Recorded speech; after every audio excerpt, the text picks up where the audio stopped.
The street was quiet in that way only struggling neighborhoods seemed to be at night, too quiet, as if the city itself was holding its breath.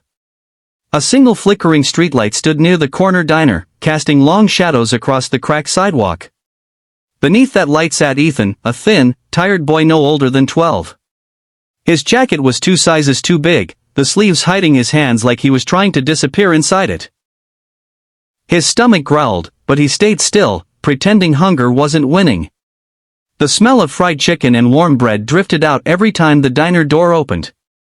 Ethan looked away, ashamed of how badly he wanted to run inside. He hadn't eaten since yesterday morning. Asking for help felt worse than being hungry. People passed him every day, some glanced at him, most didn't. He had learned an early lesson: being poor often meant being invisible. The diner door opened again.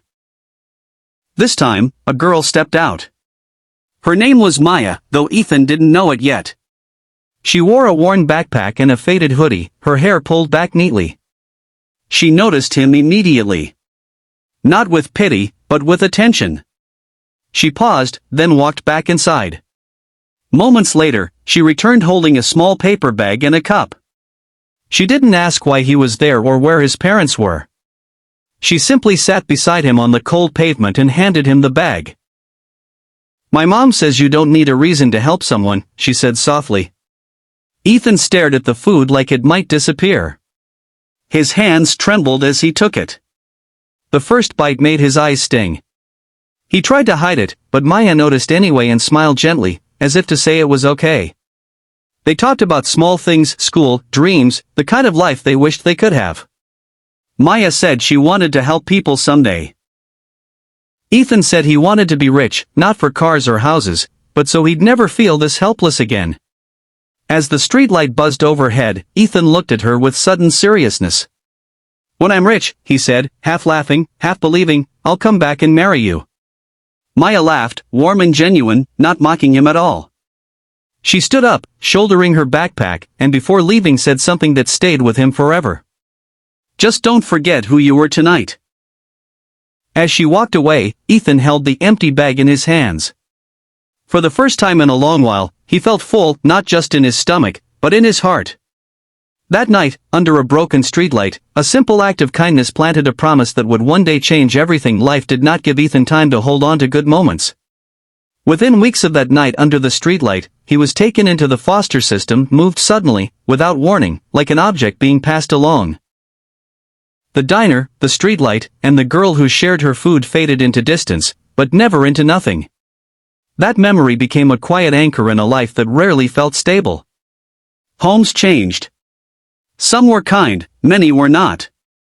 Ethan learned to pack quickly, to speak less, to expect little. He kept his grades high because books were the only place where effort seemed to guarantee results. At night, when the houses were loud or lonely, he replayed that moment in his mind. The paper bag, the warmth of food, the way Maya looked at him like he mattered. It reminded him that kindness existed even if it didn't stay. There were years when hunger returned, not always physical, but deeper. Hunger for belonging. For someone to notice if he disappeared.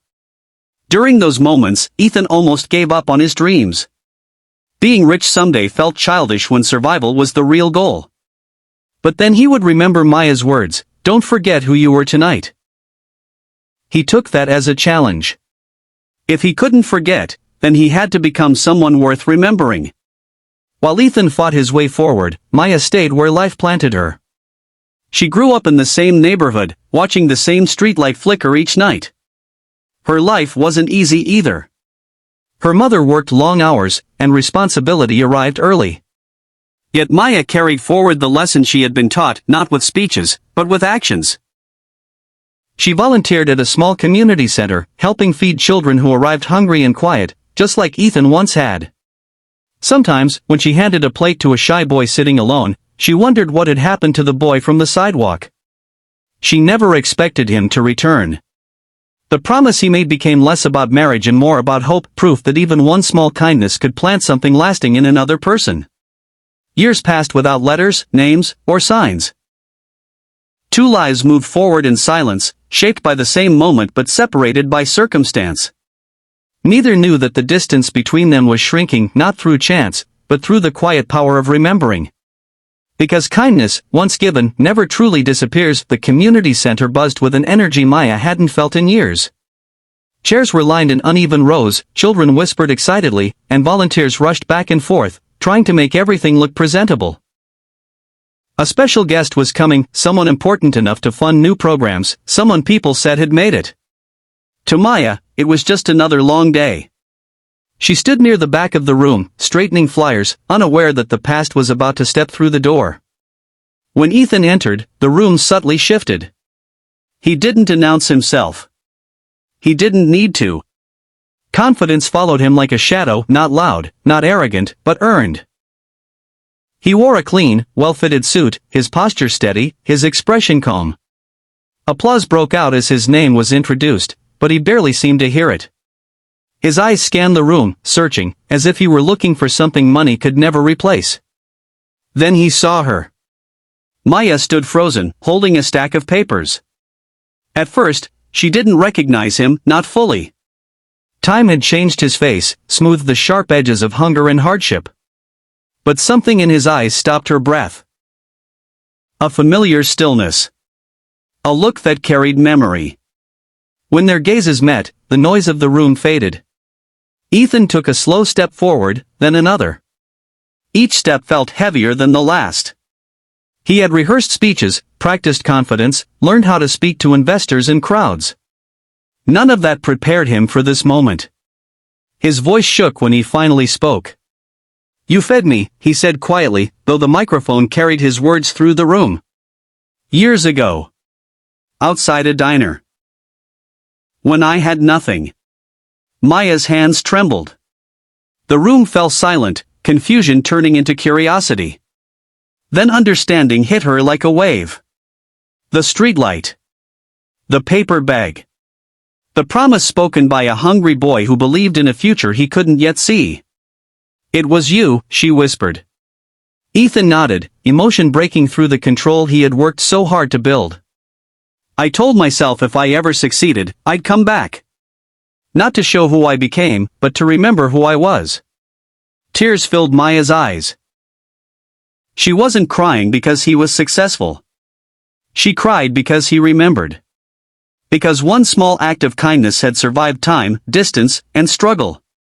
In that moment, the room witnessed something rare, not a success story, but a circle closing. A promise kept, not in wealth alone, but in gratitude. And for the first time in years, silence wasn't empty. It was full of meaning. The silence in the room felt heavy, as if every person there sensed they were witnessing something far bigger than a donation announcement. Ethan stood at the front, his polished confidence finally giving way to raw honesty. He took a breath, steadying himself, then looked out at the faces, volunteers, children, staff, before turning back to Maya. "I didn't come here to be applauded," he began, his voice low but clear. "I came back because this place represents the night my life changed."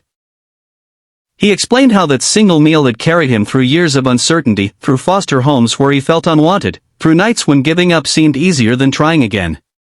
He admitted something few successful people say out loud, that ambition alone hadn't saved him. Kindness had.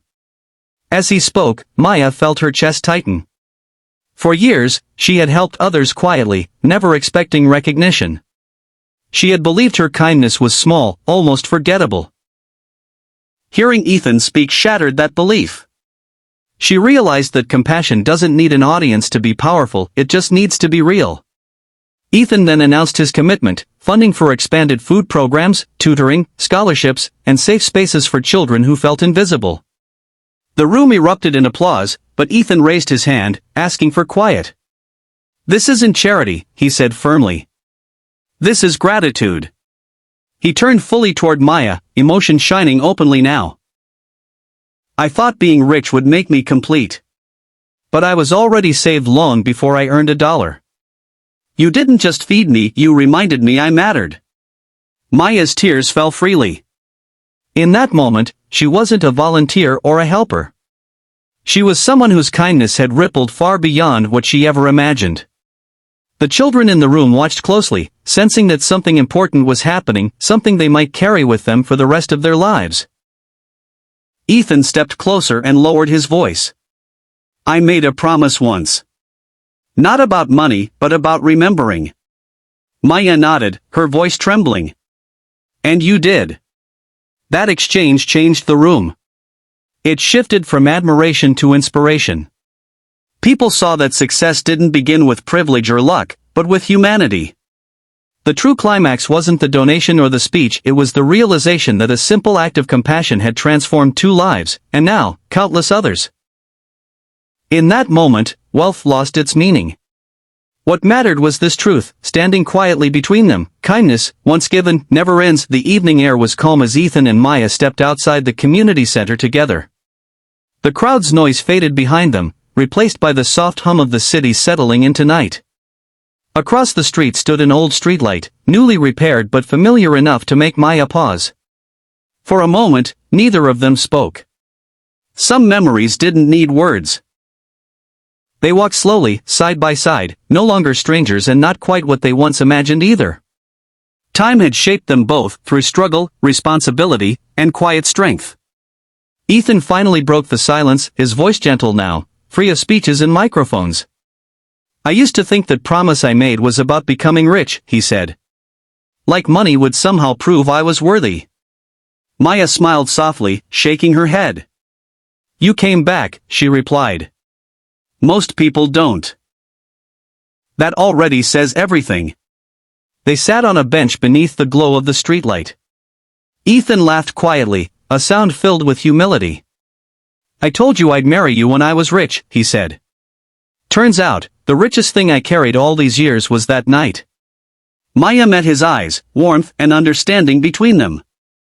"And I carried the belief that kindness matters," she said. "Even when no one notices." They didn't rush into declarations of love or fairy tale endings. Instead, they talked about the kids at the center, about the future, about how many people still sat hungry under streetlights just like this one. Together, they realized their paths weren't meant to collide for romance alone, but for purpose.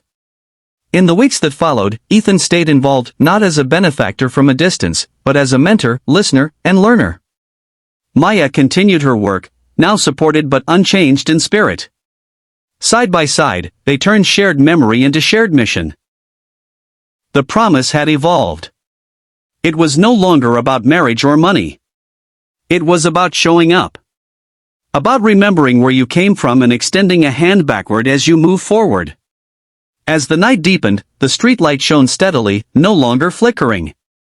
Maya stood and said quietly, "You didn't forget who you were." Ethan smiled. "Because you reminded me." And with that, the story settled into something lasting, not a dramatic ending, but a hopeful beginning. A reminder to anyone listening that one small act of kindness can echo across a lifetime, and that the truest wealth is the humanity we choose to share.